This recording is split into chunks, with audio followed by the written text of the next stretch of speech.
Today I thought we could go to Dunkin' Donuts, try about 4 of their iced coffees that are under 50 calories and figure out which one tastes the best. Why am I doing this? Coffee is really important to me. It helps me do things. It helps me take my morning poop. Don't act like it doesn't help you take your morning poop too. A lot of people in the fitness community, they say drinking your calories is a bad idea because it wastes calories that could go to being more satiated, being more full, and therefore helping you achieve weight loss goals. Because we all know that the key to losing body fat is just being in a caloric deficit.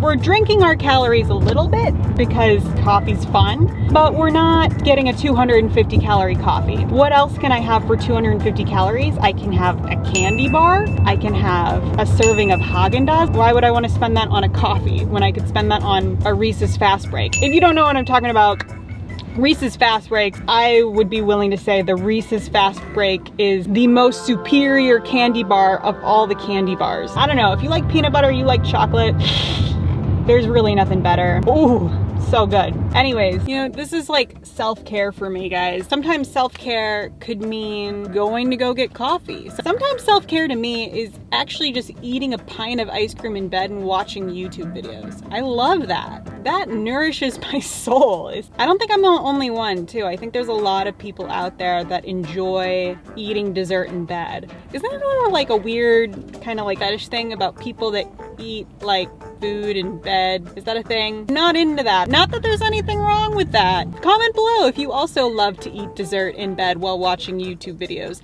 If you are eating dessert in bed and watching this video, you get a gold star. Actually, you know what? If you are eating dessert in bed right now, watching this video, comment below, and the most upvoted comment, I'm gonna buy you free Dunkin' Donuts for a week. That's right. So you can try some of these coffees and decide for yourself. I don't know where this coffee is. It said it was curbside pickup, but no one's coming to me, so we're gonna walk on in and go pick up our coffees. Woo! Look, I'm not endorsing throw a crap ton of Splenda on everything all the time, every single day. I'm just doing me. So let's dive in to the treats. First up, we are trying this small original iced coffee with 4 Splenda and almond milk. Let's dive in.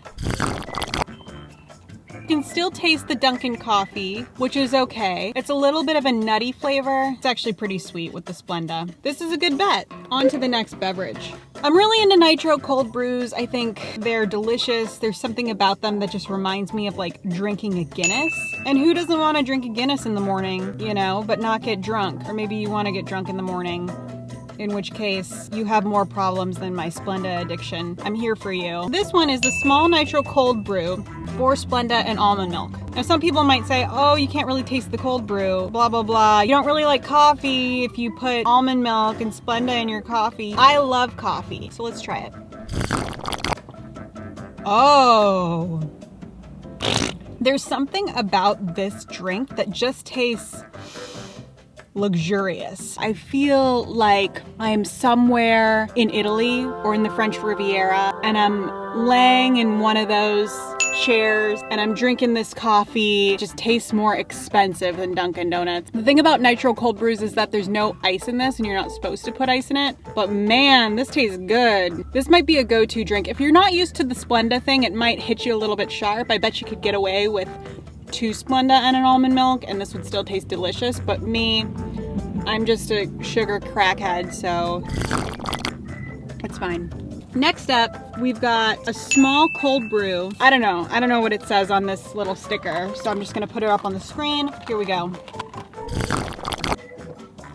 Oh, this is the toasted almond. This tastes fake. This tastes like plastic. I get like I just drop ship my coffee from China kind of vibe. I would skip this one. Not worth it. You know, the thing I just realized is I'm wondering if there's a way for me to make this more environmentally friendly. Maybe next time I should bring my own straw. Sorry about that. I'm learning. I'm gonna get better. Now we've got the small cold brew. Oh, this is the blueberry one. Sounds fun. Oh, weird. Coffee and fruit together, but it's kind of good. You know what this tastes like? This kind of tastes like if coffee had a childhood. Whoa, I get some serious like blueberry Captain Crunch vibes. If you've ever had the Magic Spoon cereal, which is like the keto friendly cereal, it tastes like the blueberry cereal that they make. So if you're really into that, that's what this coffee tastes like. Final vote, if we were to stack rank the drinks, I'm gonna put the Nitro in first place, just because it's so smooth, it's delicious, it's creamy. Second place, because it tastes like my childhood, it tastes like kind of blueberry Captain Crunch or some kind of cereal. Tastes like if cereal milk met coffee. Crazy. So this is gonna be second place. Third place, I'm gonna do just the kind of plain Jane small original iced coffee with 4 Splenda and almond milk. It's pretty good. I went a little bit too sweet, which is weird for me to say. We could have gotten away with 2 or 3 Splenda for this, and it could have tasted good. And then in dead last place, I don't even want to drink this, is the small cold brew with toasted almond.